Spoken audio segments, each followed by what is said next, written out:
fait le compte-rendu du conseil municipal qui s'est tenu hier, mercredi 30 juin.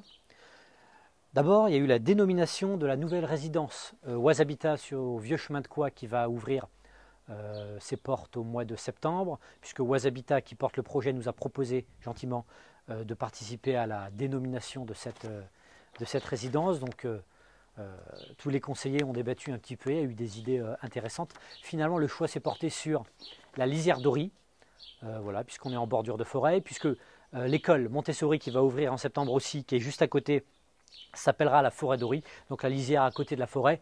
Tout cela est cohérent. Voilà. Nous avons aussi attribué un marché de bons de commande, marché à bons de commande à la société Eurovia. Le marché à bons de commande, c'est ce qui nous permet de réaliser au quotidien assez facilement tous les petits travaux de voirie, un trou à reboucher, un mur, un trottoir, voilà, c'est ce genre de choses. Donc ça va nous faciliter ces petits travaux du quotidien. Nous avons aussi voté une convention avec la fourrière automobile du garage du Golfe à Thiers-sur-Thève. Il n'y avait pas depuis plusieurs années de fourrière automobile attitrée pour la commune d'Ory, ce qui posait problème quand une voiture tampon était là. Donc ce problème est désormais solutionné, je m'en félicite. Nous avons voté l'exonération de la redevance d'occupation pour, d'une part, les exposants du marché du vendredi, puisque on a fait à titre expérimental au mois de juin ce marché les vendredis, et comme c'était à titre expérimental, on a trouvé normal de ne pas faire payer les exposants. Et d'autre part, l'exonération pour les terrasses des cafés et des restaurants d'Ory-la-Ville, puisque jusqu'au 30 juin, il y avait une jauge pour la terrasse, donc on a estimé que, étant donné qu'ils ne pouvaient pas jouir pleinement de leur terrasse, il était normal qu'ils soient exonérés de la redevance d'occupation du domaine public. C'est une manière de les soutenir.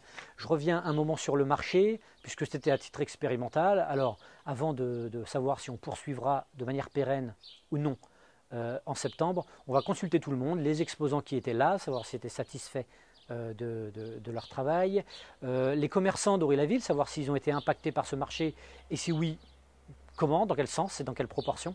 Et puis, vous interrogez-vous, savoir ce que vous, Orygeois, vous en pensez. Donc, n'hésitez pas à nous remonter vos impressions. On est preneur de tous les retours d'expérience.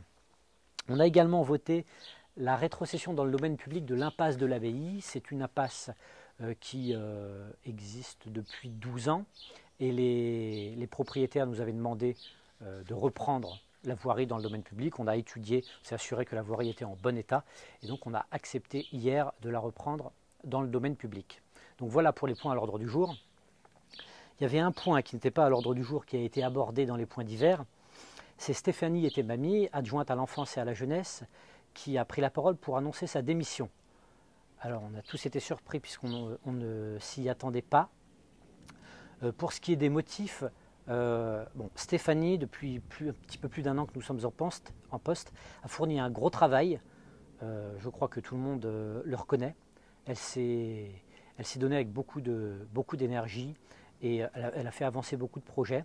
Mais elle est frustrée que les projets qu'elle porte ne puissent pas avancer aussi rapidement qu'elle voudrait, parce que l'administration c'est compliqué, parce qu'on n'a pas toujours les moyens humains, financiers, logistiques pour faire avancer les projets. Et voilà, c'était un trop-plein qui a fait que Stéphanie, à un moment, a dit stop. Alors il faut savoir que nous, les élus, je ne sais pas si vous vous rendez tous forcément compte, mais on est soumis à une grosse pression au quotidien parce qu'il faut répondre présent sur tous les sujets. Alors on aime ça, c'est pour ça qu'on est engagé. Ça n'empêche qu'il faut avoir le cuir épais et que parfois ça craque. Et en l'occurrence, pour Stéphanie Etemami, ça a craqué. Alors je respecte sa décision, je la comprends, je la regrette, puisqu'on a fait un bon travail avec Stéphanie et ça se passait bien entre nous, et je regrette qu'on en arrive là, mais c'est son choix et on va devoir composer avec. Alors on vous tiendra, je ne sais pas encore comment ça va se présenter maintenant, mais on vous tiendra au courant de la manière dont les choses seront gérées par la suite. Voilà, c'était un point important de la vie municipale que je tenais à porter à votre connaissance, et puis j'en profite pour témoigner tous mes remerciements et ma reconnaissance à Stéphanie pour le travail d'excellente qualité qu'elle a fourni. Merci à tous.